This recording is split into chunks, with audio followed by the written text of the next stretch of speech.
A doutrina da família. A paz do Senhor, irmãos. Ajude o canal se inscrevendo e dando seu joinha. A origem da família. A Bíblia diz que Deus criou o homem à sua imagem e semelhança. O ser humano foi criado por Deus como um ser racional e moral para viver sob laços sociais.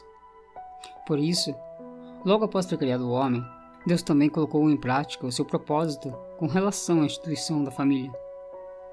Depois de ter criado Adão, o texto bíblico revela que Deus declarou: "Não é bom que o homem esteja só.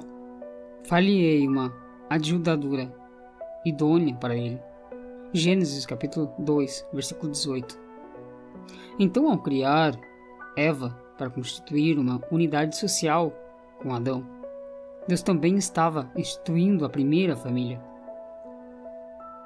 Além disso, na ênfase bíblica de que a mulher seria a ajudadora do homem, está também implícita a responsabilidade do homem em ser o cuidador de sua companheira.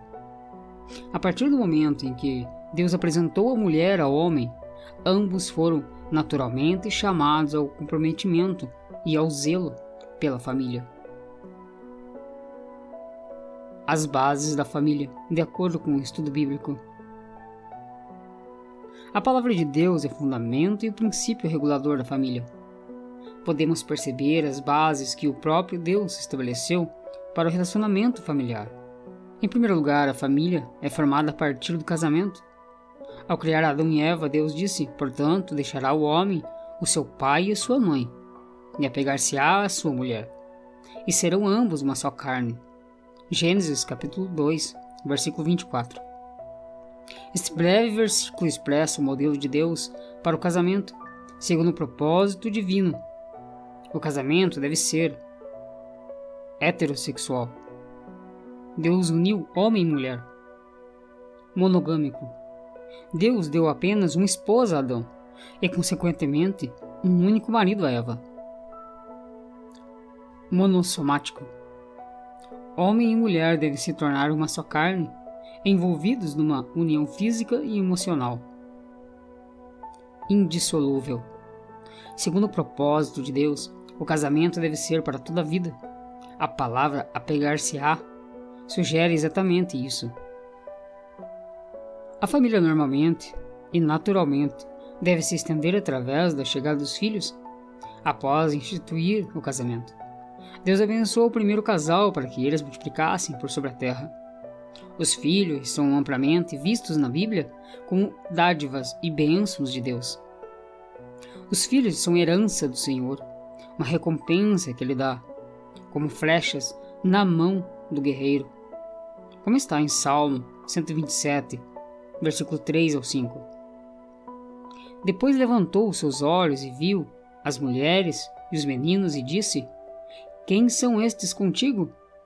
E ele disse: "Os filhos que Deus graciosamente tem dado ao teu servo."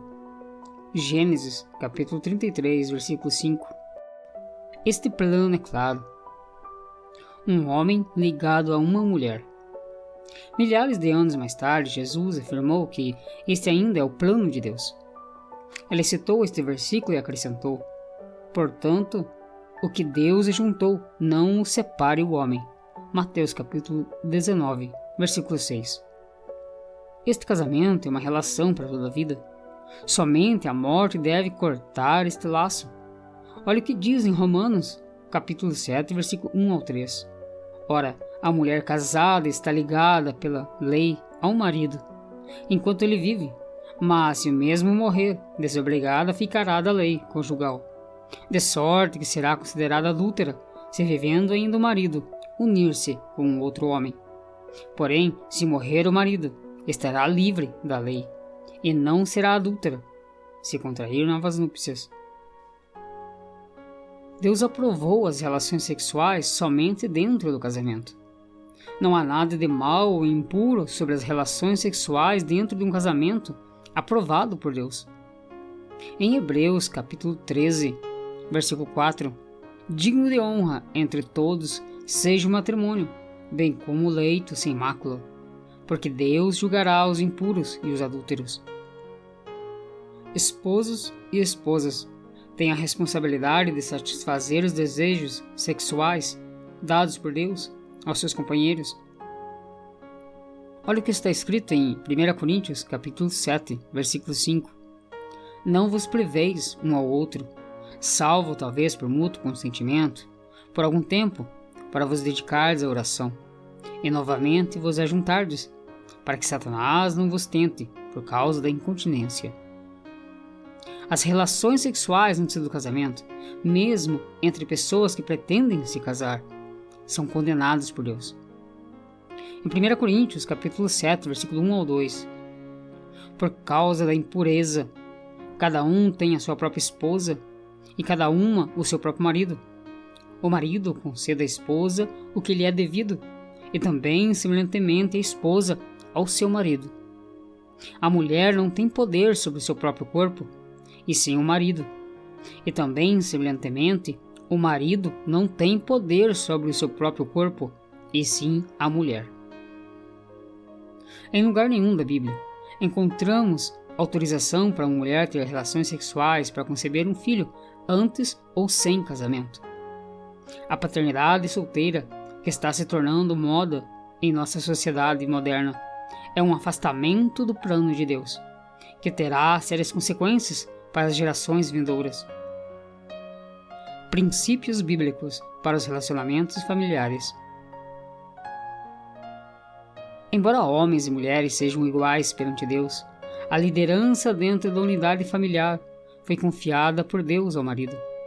O apóstolo constrói sua exposição sobre esse aspecto do governo e cuidado da família com base na ordem da criação. 1 Coríntios capítulo 11, versículo 8 e 9. Porque o homem não foi feito da mulher, e sim a mulher do homem, porque também o homem não foi criado por causa da mulher, e sim a mulher por causa do homem. Porque primeiro foi formado Adão, depois Eva. E Adão não foi iludido, mas a mulher, sendo enganada, caiu em transgressão. Todavia será preservada através de sua missão de mãe, se ela permanecer em fé, e amor e santificação, com bom senso. 1 Timóteo capítulo 2, versículo 13 ao 15. Tanto a submissão da mulher quanto a liderança do marido devem ser fundamentadas no amor de Cristo. A esposa deve ser submissa ao marido como ao Senhor. Paulo ainda explica que a sujeição da igreja de Cristo serve de modelo para a sujeição da esposa ao marido. Da mesma forma, o marido deve amar a esposa como também Cristo amou a igreja. Efésios capítulo 5, versículo 23 a 25. Esse amor deve ser tão profundo e dedicado que Paulo diz que quem ama a esposa a si mesmo se ama. Cuidando da família. A Bíblia não se cala quanto à importância do zelo pela família, mas o cuidado com a família deve ser visto pelos cristãos como uma forma de ministério. O verdadeiro cristão deve entender que ser o mordomo fiel de sua família é uma prioridade no serviço de Deus. É realmente um grave erro dissociar vida familiar e vida espiritual.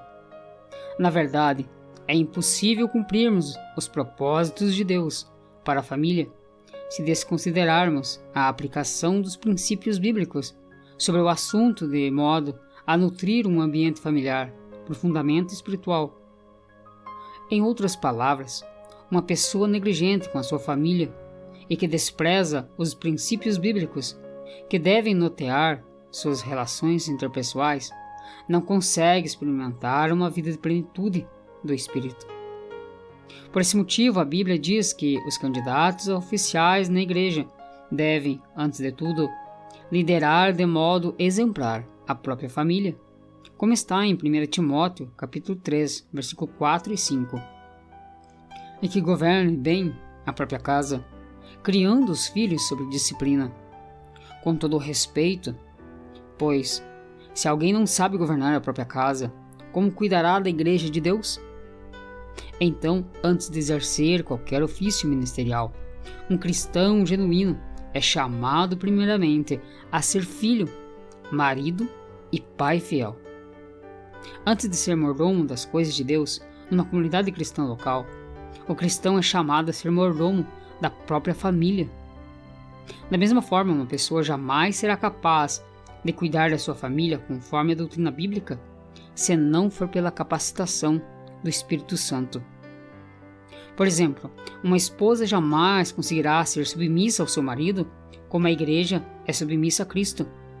Ou o marido jamais será capaz de amar sua esposa como Cristo amou a igreja, se ambos dependerem de suas próprias habilidades para isso. A recomendação bíblica é para que andemos no Espírito, para que sejamos guiados pelo Espírito, para que as virtudes do fruto do Espírito sejam manifestas em nossas vidas.